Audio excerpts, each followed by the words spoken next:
ಕನಕಪುರ ತಾಲೂಕಿನ ಕೋಡಿಹಳ್ಳಿ ಹೋಬಳಿಗೆ ಸೇರಿದ ಅರಕೆರೆ ಗ್ರಾಮ ಪಂಚಾಯಿತಿಯ 2023-24ನೇ ಸಾಲಿನ ಸಾಮಾಜಿಕ ಲೆಕ್ಕ ಪರಿಶೋಧನಾ ಸಭೆಯನ್ನು ಜಿಲ್ಲಾ ಸಂಯೋಜಕ ಶ್ರೀನಿವಾಸ್ ಅವರು ನಡೆಸಿಕೊಟ್ಟರು.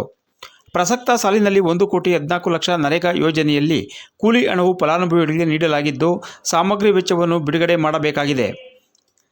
2023-24ನೇ ಸಾಲಿನ 15ನೇ ಹಣಕಾಸಿಗೆ ಸಂಬಂಧಿಸಿದಂತೆ ಯೋಜನಾ ವರದಿಯನ್ನು ಸಭೆಗೆ ಮಂಡಿಸಲಾಯಿತು. ಅರಕೆರೆ ಗ್ರಾಮ ಪಂಚಾಯಿತಿ ವ್ಯಾಪ್ತಿಗೆ ಸೇರಿದ ಗ್ರಾಮಗಳ ಸ್ವಚ್ಛತೆ, ಅಂಗನವಾಡಿ ಕಟ್ಟಡಗಳ ನವೀಕರಣ, ಚರಂಡಿಗಳಲ್ಲಿ ಹೂಳು ತೆಗೆಯುವುದು ಸೇರಿದಂತೆ 34 ಲಕ್ಷಗಳ ಖರ್ಚಾಗಿರುವ ಬಗ್ಗೆ ಸಭೆಗೆ ವರದಿಯನ್ನು ನೀಡಲಾಯಿತು. ಹಾಗೆಯೇ 2025-26ನೇ ಸಾಲಿಗೆ ನರೇಗಾ ಯೋಜನೆಗೆ ಸಂಬಂಧಿಸಿದಂತೆ ಮುಂದಿನ ಏಪ್ರಿಲ್ನಿಂದ ಅರಕೆರೆ ಗ್ರಾಮ ಪಂಚಾಯಿತಿಯಲ್ಲಿ ವಾರ್ಡ್ ಸಭೆಯಲ್ಲಿ ಕ್ರಿಯಾ ಯೋಜನೆಯನ್ನು ಮಾಡಲಾಗಿದ್ದು, ಸಭೆಯಲ್ಲಿ ಅನುಮೋದನೆಯನ್ನು ಪಡೆಯಲಾಯಿತು. ಇದೇ ಪ್ರಸಕ್ತ ಸಾಲಿನಲ್ಲಿ ಪ್ರತಿ ವಾರ್ಡ್ಗಳಲ್ಲಿ ಗ್ರಾಮ ಸಭೆ ನಡೆಸಿದಾಗ ವಿವಿಧ ಸೌಲಭ್ಯಗಳಿಗೆ ಸಂಬಂಧಿಸಿದಂತೆ ಫಲಾನುಭವಿಗಳನ್ನು ಆಯ್ಕೆ ಮಾಡಲಾಯಿತು.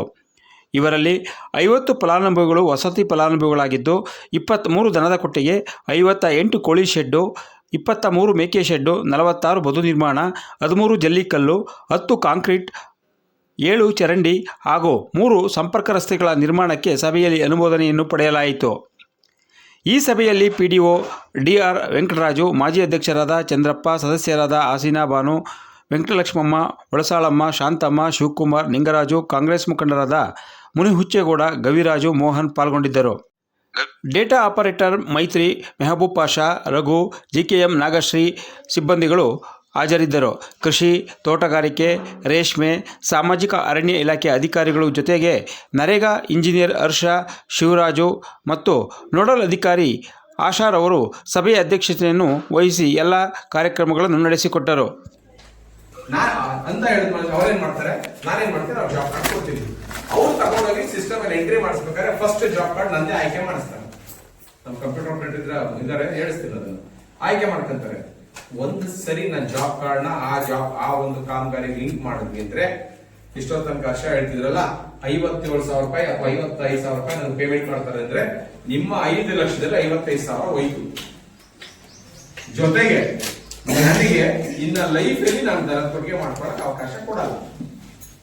ಇವತ್ತು ನನ್ಗೇನು ಇಲ್ಲ, ಹಸು ಇಲ್ಲ, ಏನು ಇಲ್ಲ, ಮುಂದೊಂದು ದಿನ ನಾನು ಹಸು ತರ್ತೀನಿ, ಅವತ್ತು ದನದ ಕೊಟ್ಟಿಗೆ ಬೇಕು, ಅವತ್ತು ನಾನು ಮಾಡ್ಕೊಳಕ್ ಅವಕಾಶ ಇಲ್ಲ. ಒಂದು ಸರಿ ಒಂದು ಉದ್ಯೋಗ ಚೀಟಿಗೆ ಒಂದು ಕಾಮಗಾರಿನ ಕೊಟ್ಟರೆ, ಅಮ್ಮ ಇಲ್ಲಿ ವಿಚಾರ ಏನಾಗಿದೆ ಅಂದ್ರೆ ನರೇಗಾ ಅಲ್ವಾ ಕೇಳ್ದಂಗೆಲ್ಲ ಕೊಡ್ತಾರೆ ಅಂತಿದೆ, ಅದಿಲ್ಲ. ವೈಯಕ್ತಿಕವಾಗಿ ನನಗೇನಾದ್ರೂ ಒಂದು ಕಾಮಗಾರಿನ ಕೊಟ್ರೆ ಅದು ಮುಗೀತು. ಇನ್ನ ಲೈಫ್ ಅಲ್ಲಿ ಪುನಃ ಅದೇ ಒಂದು ಕಾಮಗಾರಿನ ಮಾಡ್ಕೊಳ್ಳಿಕ್ಕೆ ಅವಕಾಶ ಇಲ್ಲ. ಸರ್ಕಾರ ಏನ್ ಮಾಡ್ತಿದೆ, ಇದನ್ನ ನಿಮಗೆ ಸಬ್ಸಿಡಿ ಅಥವಾ ಇನ್ನೊಂದು ರೂಪದಲ್ಲಿ ಕೊಡ್ತಿತ್ತಲ್ಲ, ಆ ಒಂದು ವಿಚಾರಗಳನ್ನ ಈಗ ನರೇಗಾದಲ್ಲಿ ತಂದಿದ್ದಾರೆ ಅಷ್ಟೇ. ಇಲ್ಲೂ ಸಹಿತ ಉಚಿತವಾಗಿ ಕೊಡೋದು, ಆದ್ರೆ ನಿಮ್ಮ ಕೆಲಸ ನೀವು ಮಾಡ್ಕೋಬೇಕು. ನಿಮ್ ಕೆಲಸ, ನಿಮಗೆ ಬೇಕಾದಂತ ಕೆಲಸಗಳನ್ನ ನೀವು ಮಾಡ್ಕೊಂಡ್ರೆ ಇಲ್ಲಿ ಹಣ ಕೊಡುತ್ತೆ ಸರ್ಕಾರ ಅಷ್ಟೇ. ಇದು ಉದ್ಯೋಗ ಖಾತ್ರಿ ಯೋಜನೆ ಬಂದಿದೆ ನಮ್ಮ ಅಂದ್ರೆ ಸರಿ. ಹೇಳಿದ್ರಿ ಒಂದು ಇವಾಗ ನಮ್ ತೊಂದರೆ, ನೀವು 50,000 ಪೇಮೆಂಟ್ ಒಂದೇ ಹಾಕ್ತಿರೋದು